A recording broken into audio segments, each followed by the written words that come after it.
Hey, welcome back to ScreenCrush. I'm Colton Ogburn, and the official Avengers Doomsday Cast has been revealed, and oh my god, this cast is stacked. There were, of course, some obvious names on this lineup, some huge surprises even I didn't see coming, and some names that were surprisingly left off. We are going to break down every confirmed cast member, what their role in the film will be, why each of these specific characters made the cut, and why others, like Spider-Man, didn't. Plus, I mean, come on, for an Avengers movie, there was a lot of X-Men in this movie, early 2000s X-Men to be exact. So we'll break down why these specific X-Men are returning, which universe they are from, and why they will be going to war with the Avengers.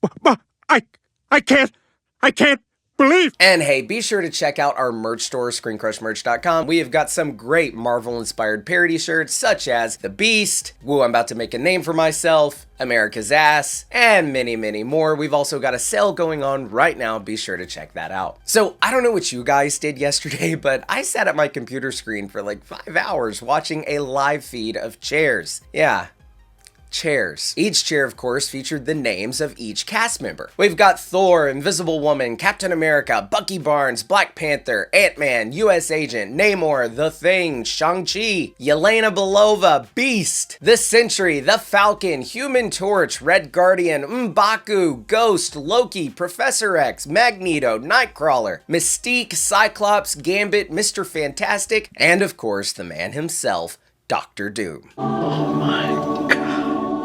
Now, it's no secret that I am a huge fan of this Doom casting. I think it's the perfect choice for a multiversal villain in a multiverse saga, casting the hero of your last saga as the villain of your next, showcasing that theme of choice and how different things can be in the vastness of the multiverse was just a great move, if you ask me. Now, I know many of you hate this casting, including our own Ryan Airy, and I get it. It does look a little desperate, but honestly, Marvel's kind of at a point where it should be a little desperate. Now, even though Ryan and others disagree with me on this being good casting, I do think that one thing we can all agree on is that his casting is going to do wonders for the marketing of this movie. RDJ, in many ways, is the MCU, and his involvement in this film and his casting as Dr. Doom has garnered more interest in the MCU than I have seen in a long time. I mean, we sat there for 5 hours and watched Chairs and then got excited when RDJ walked out. We have not seen hype like this since Avengers Endgame. So here in a second, I do want to talk about why RDJ is shushing us and how that connects to Tony's time machine from Avengers Endgame. But first, let's break down this cast. And I'm gonna go ahead and break these characters up into different groups that I think will be separated for most of the movie, similar to the different teams and locations that we had in Infinity War and Endgame. We'll have the main team of Avengers, led by Sam Wilson's Captain America. We'll also have the Fantastic Four, the Wakandans and the Talokans, the Thunderbolts, and of course, the X-Men. So in first chair, we have got Chris Hemsworth back as Thor, an obvious casting if you ask me. He's an OG Avenger. He's part of that big three, Tony, Steve, and Thor, so it makes sense that he would be part of the war with Dr. Doom. Plus,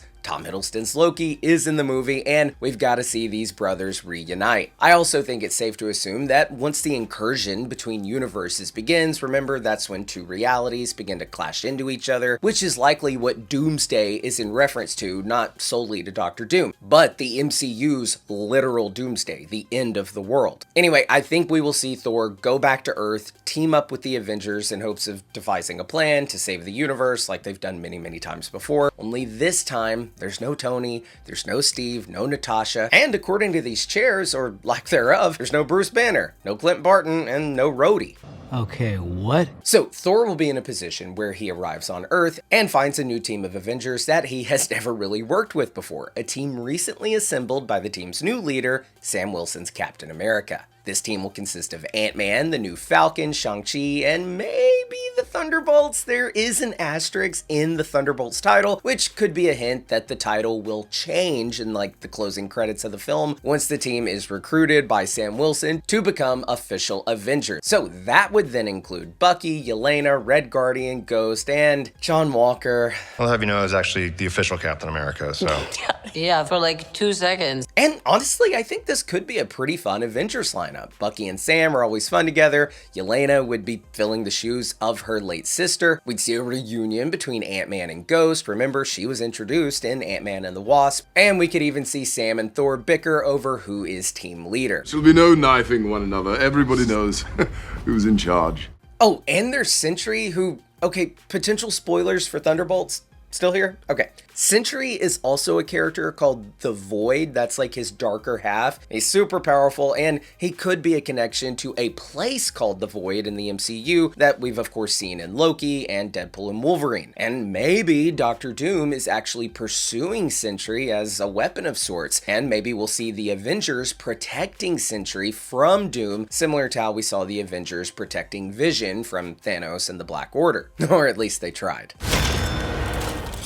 Now, next in the second chair, we got Vanessa Kirby's Sue Storm, aka Invisible Woman. She'll of course be in Phase 6's debut film, The Fantastic Four, all four of whom will be appearing in Avengers Doomsday. So that's Invisible Woman, Human Torch, The Thing, and Mr. Fantastic. Now, the Fantastic Four have a very close connection to Doctor Doom. He is, after all, their primary antagonist in the comics, and they are Doom's greatest adversaries, Reed Richards specifically. Now, Doom and the Fantastic Four actually acquired their powers together. At least that's what happens in the comics and every Fantastic Four movie that we've gotten to date. So I think that we can maybe assume that Downey's Doom will be the Doom from the Fantastic Four's universe, a universe that may very well fall victim to an incursion in their movie. And if that's the case, that would mean that Downey Doom's universe was destroyed and that he has seen firsthand the brutality of an incursion, and like Kang, he is seeking to stop them by any means necessary. This would also tie into how Tony Stark had that vision in Age of Ultron that was actually kind of planted in his mind by the Scarlet Witch and him touching Loki's scepter. He had that vision of him being responsible for the death of the Avengers, which then led to his actions in Age of Ultron, led to his actions in Civil War. So it would make sense that if Doom has actually seen an incursion, he sees how the multiverse is about to die, and that could make him want to be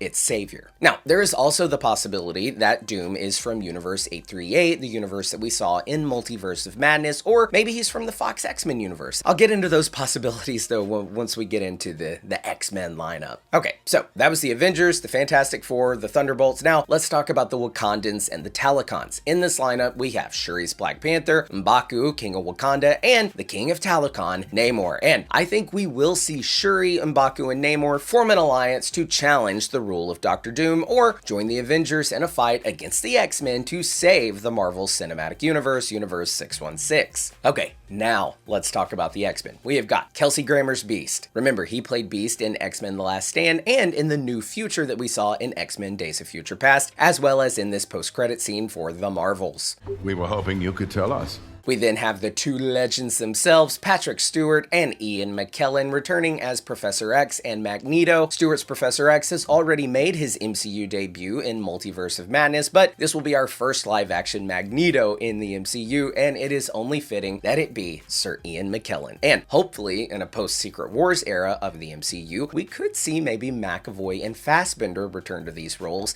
and maybe play these characters for the next 30 years. We also got Nightcrawler from X-Men 2, Mystique from X-Men 1, 2, and 3, and Cyclops from X-Men 1, 2, and 3. But hey, TV person, didn't he die? And didn't she lose her powers? Well, remember, buddy, in X-Men Days of Future Past, we did see the timeline get reset. Good to see you, Scott. But, you know, I'm not so sure that even that will really be relevant to the story that we're getting here with the X-Men. I don't think it's an accident that Kevin Feige is bringing back the X-Men actors he worked with on those early X-Men films from before the MCU, but I don't know that we're meant to think that these are the exact same X-Men from those movies, but rather just super similar versions who may have almost identical histories. In fact, they may even be the X-Men from Deadpool's wibbly-wobbly inconsistent X-Men universe. Let us go talk to the professor. McAvoy or Stewart?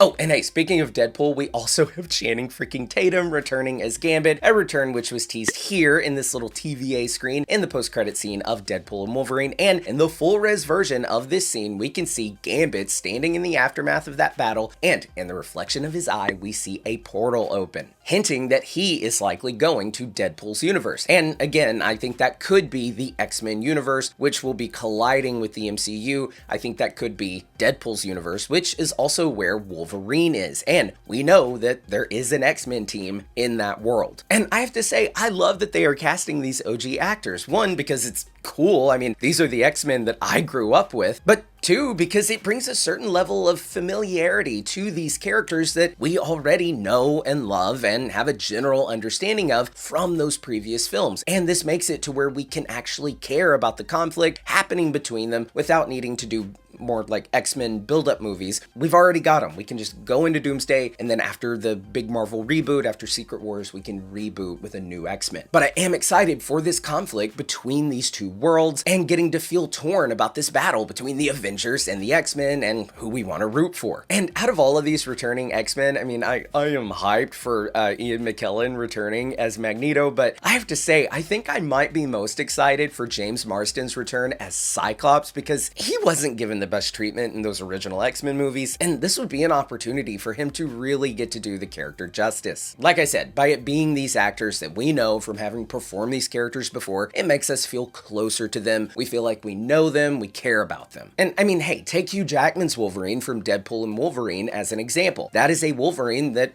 prior to that movie, we did not know. We've never met him, but we do know enough about the character and his general story, and he is being played, of course, by Hugh Jackman, and he is very similar to the Wolverine we do know, so it works. Now, not only does this make sense from a storytelling standpoint with the multiverse and bringing in other cinematic universes like they did with Tobey Maguire and Andrew Garfield's Spider-Man and No Way Home, but it just makes the stakes feel even higher. And it's just cool to think about the first era of Marvel films going up against this new era of Marvel films. So why are the X-Men and the Avengers fighting each other? Well, buddy, because like I mentioned earlier, we are likely seeing an incursion happening. Incursions have been set up in Loki, Multiverse of Madness, Ant-Man and the Wasp, Quantumania, What If. They are essentially when two universes collide and both are on track to be destroyed. But if one universe can destroy the other one first, they can spare their own reality. So I anticipate that we will see Monica Rambeau, who is now in the X-Men universe but is from the MCU. She'll be stuck in the middle and trying to convince the two worlds to work together instead of fighting, while Dr. Doom, on the other hand, will likely be pushing for them to try to kill each other because he knows that there is no other way out and that one of these universes has to die. And my prediction is that he's probably right. I think Doomsday